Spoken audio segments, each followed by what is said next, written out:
Hi Pisces, kumusta po kayong lahat? Okay, so yan Pisces, maraming salamat po sa walang sawang pagsubaybay sa ating pong mga reading, and kung ikaw ay bago pa lang sa ating channel, mag-subscribe na po kayo. Then i-click mo na rin yung ating notification bell para lagi kang updated sa ating mga bagong upload, okay?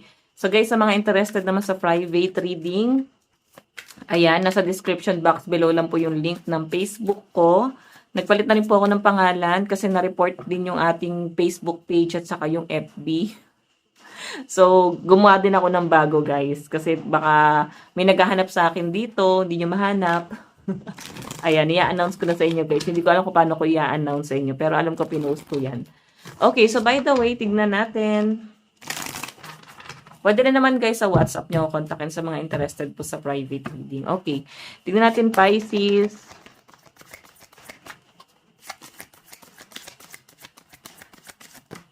Oh, may paulit-ulit na nangyayari sa mga Pisces.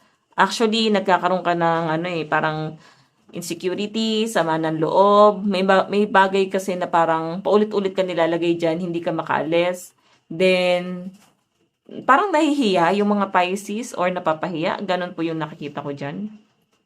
Parang feeling nyo napapahiya kayo, parang feeling nyo masyado kayong nabubuli. So, uso ata ngayon ng bully. Parang sa lahat ng zodiac sign. Sa water sign, no? So, iwas ka na lang sa mga taong alam mong gagamitin ka or masyado kang binubuli, masyado kang minamaliit. Or pwede naman kasi guys sa mga client or customer to. So, sinasabi lang guys na mag-iingat ka sa mga taong yan, okay? So, pag alam mo na sa sarili mo na masyado kang masasaktan or masyado kang pahihirapan ng mga yan, masyado silang pangka, below the belt sila magsalita. So, kung aware ka doon, kailangan maging parang kailangan dumistansya ka na agad, di ba? So, again. Oops. Meron tayong stand up for yourself kasi walang magtatanggol sa inyo. Hindi ka dapat nabubuhay lang doon sa drama. Okay? Kasi pinapakita sa akin dito, guys, walang magtatanggol sa inyo kundi ikaw. Kaya kailangan may paninindigan ka, may lakas ka ng loob. Alam naman natin na ang bait-bait ng mga Pisces. Hindi yan basta-basta nakikipag-away, no? Peacemaker nga yung mga yan. Okay? So, mas gusto niyo yung katahimikan. Pero ang sinasabi kasi dito, Pisces, pwedeng may mga taong masyadong alam mo yung parang minamaliit ka. So, ikaw meron ka talagang gustong patunayan. Ito yung isang nag-flip na card. Oh, yung iba sa inyo guys, profession.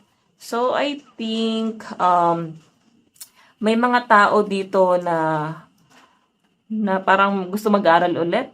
Or baka gusto niya mag-shift ng course. Pwedeng hindi niyo bet yung course na meron kayo ngayon.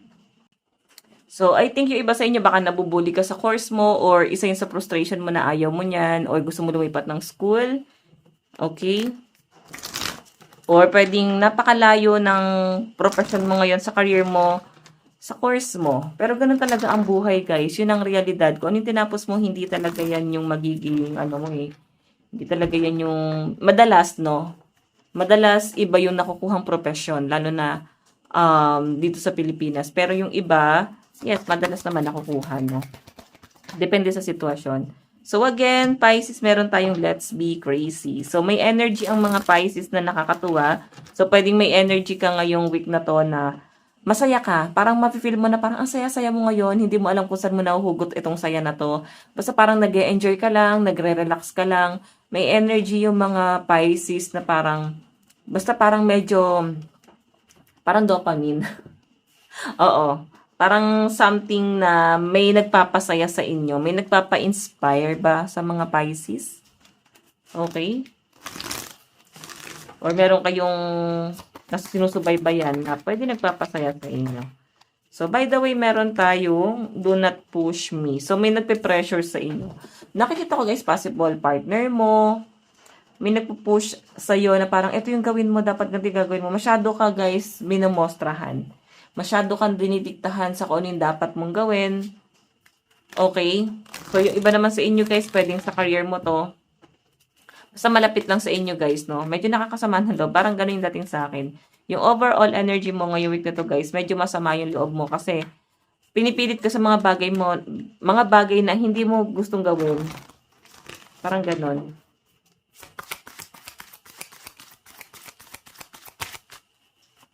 Meron tayong, I am always a child. 'Di ba? Gusto mo lang kasi mag-enjoy, gusto mo lang maging masaya, tapos parang may nagpe-pressure sa'yo dito. Okay, siya lang yung parang magiging epal sa buhay mo. Siya lang yung magiging kontrabida sa buhay mo, no? So, meron tayong stop worrying. Ayan, no? Hinto mo na yung sobrang pag-worry. Nakikita ko naman dito, guys, na mas pipiliin mong maging masaya ngayong week na to.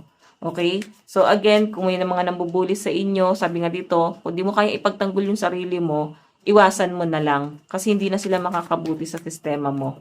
Okay? Ayan, pagdating sa love life ng mga Pisces, ramdam ko dito yung bigat. Nabibigatan ka sa relasyon nyo ng person mo. Pwede nahihirapan ka sa ganyang klase ng sitwasyon. Pero kinakaya kasi ng mga Pisces eh. Okay? Kinakaya niya Pisces. So, possible na parang mas ikaw yung bumubuo dito sa relasyon na to. Na pagka sumuko ka, pwedeng masisira itong pagsasamang to. Na pagka hindi ka na lumaban para dito, wala, masisira na lang talaga to, guys. Kasi ikaw yung parang mas nagbubuhat. Ikaw yung laging nag-worry pagdating sa mga bills, monthly dues. Parang ikaw yung laging umiintindi. Okay, so again,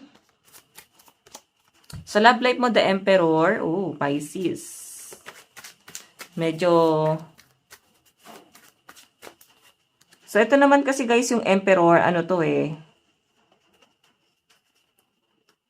parang dati mong kaibigan or pwedeng matagal mo nang kilala or pwedeng bago kayo naging lovers, naging tropa mo na kayo, magkaibigan, Four of Swords. So, consistent pa rin Pisces. Or pwede naman guys na kaibigan ng kamag-anak mo.